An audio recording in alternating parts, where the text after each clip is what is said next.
संतन की जय। पूज्यपाद गोस्वामी श्री तुलसीदास जी महाराज की जय। श्री वाल्मीकि भगवान की जय। ओम नमः पार्वती पते हर हर महादेव। ओम श्रीमद् वाल्मीकि रामायणे बालकांडे एक सप्ततितमः सर्गः 71वां सर्ग। राजा जनक जी का अपने कुल का परिचय देते हुए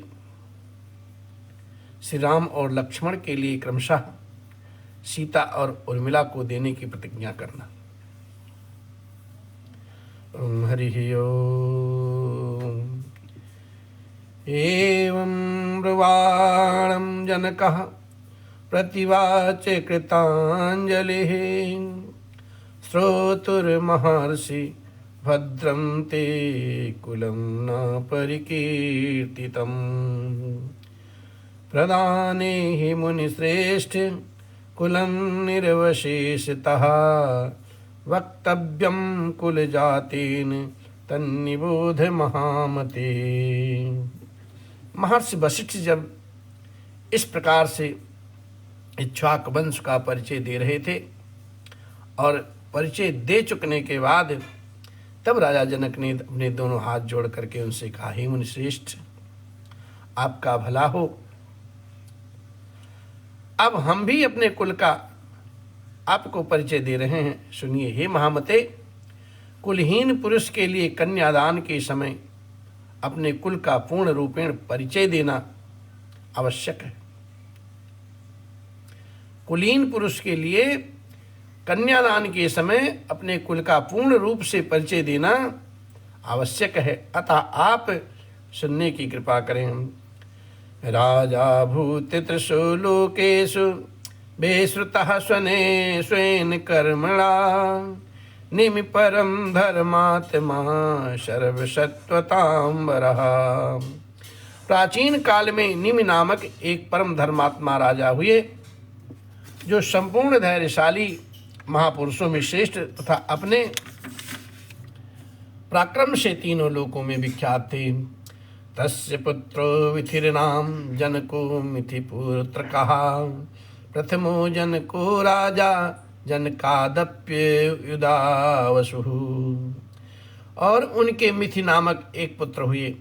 मिथि के पुत्र का नाम जनक हुआ।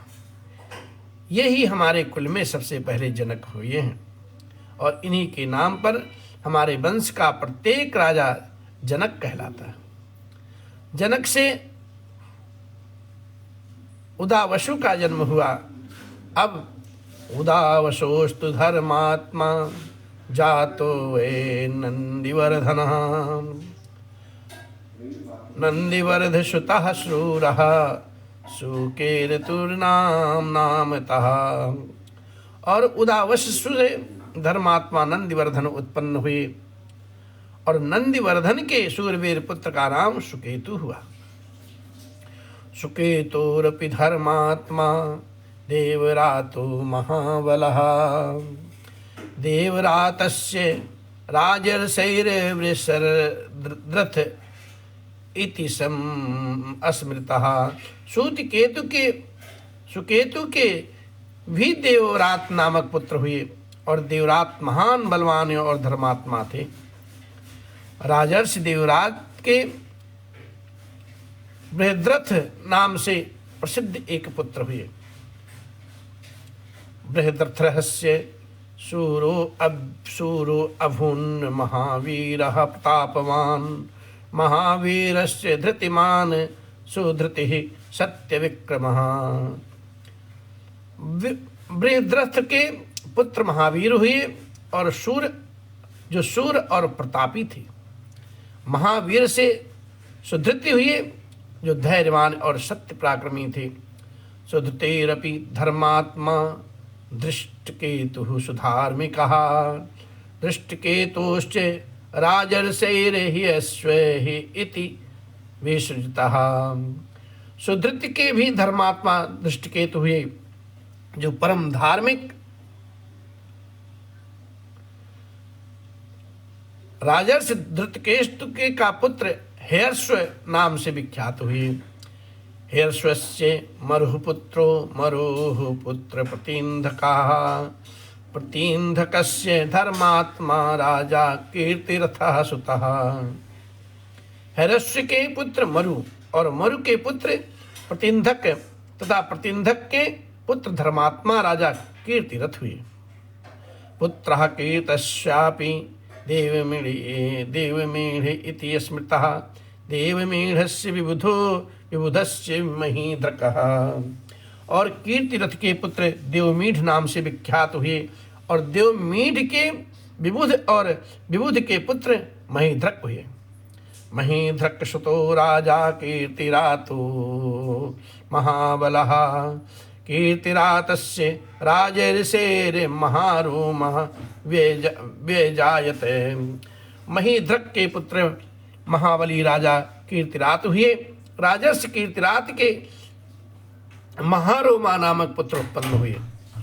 महारोमणस्तु धर्मात्मा स्वर्णरोमा व्यजायते, स्वर्णरोमाण्यस्तु राजर्षे ह्रस्वरोमा व्यजायते।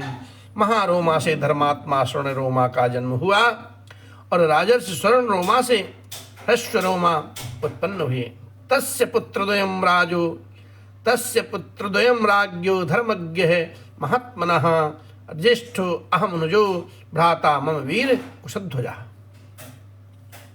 जनक जी महाराज अपना परिचय देते हैं वशिष्ठ मुनि के साथ और कहते हैं, धर्मज्ञ महात्मा राजा ह्रस्वरोमा के जो 2 पुत्र हुए, जिनमें श्रेष्ठ तो मैं ही हूं और कनिष्ठ मेरा छोटा भाई वीर कुशध्वज है।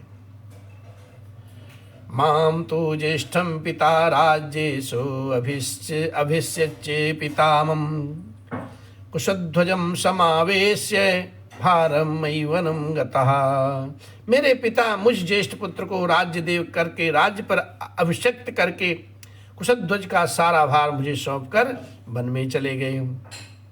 वृद्धे पितरीश्वर्याते धर्मेण धुर्मावहम, भ्रातरम देव शंकासम स्नेहात पश्यन कुशध्वजम। वृद्ध पिता के स्वर्गगामी हो जाने पर अपने देवतुल्य भाई कुशध्वज को स्नेह दृष्टि से देखता हुआ मैं इस राज्य का भार धर्म के अनुसार वहन करने लगा। कस्यचित्तस्त्व कालस्य शंकास्यागदागतः पुरात्, सुधन्वा वीरवान राजा मिथिला मवरोधकः।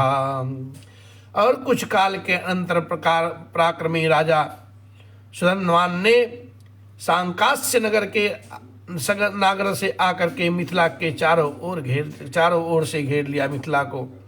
साचामी प्रियसया मास सैवं धनुरत्तमं, सीता च कन्या पद्माक्षे मह्यम वेदीयतामिति। उसने मेरे पास दूत भेज करके कहलवाया कि तुम शिव जी के परम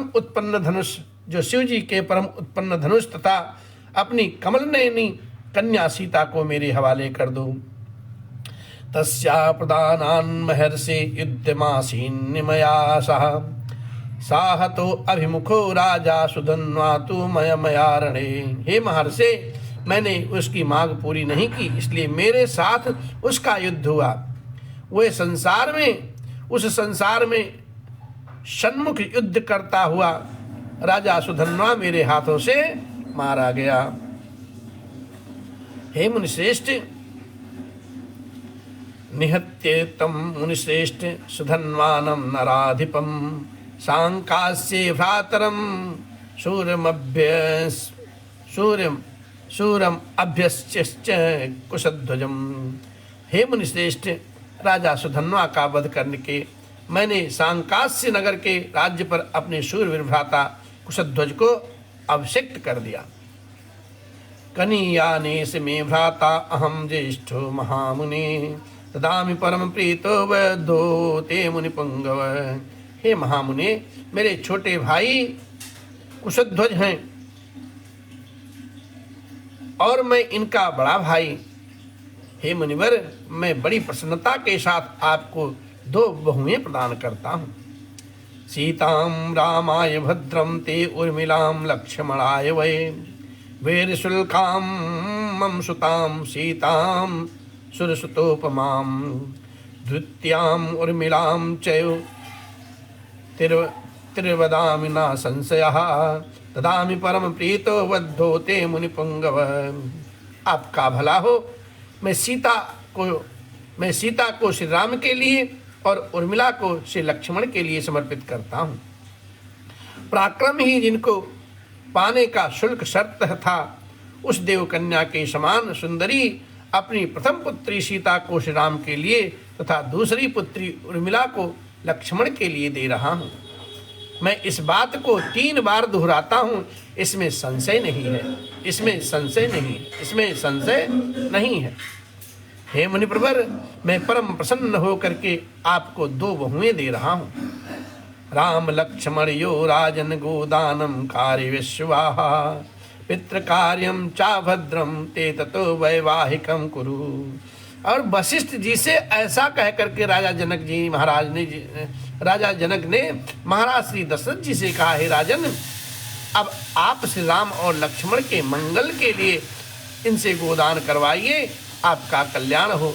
नांदे मुख श्राद्ध का कार्य भी संपन्न कीजिए, इसके बाद विवाह का कार्य आरंभ कीजिएगा। अरे महाहयद्य महाबाहो द्वितीय दिवसे प्रभु फाल्गुन्यामुत्तरे राजंस्तस्मिन् वैवाहिकं कुरु राम लक्ष्मणयोरर्थे दानम कार्यम सुखोदयम।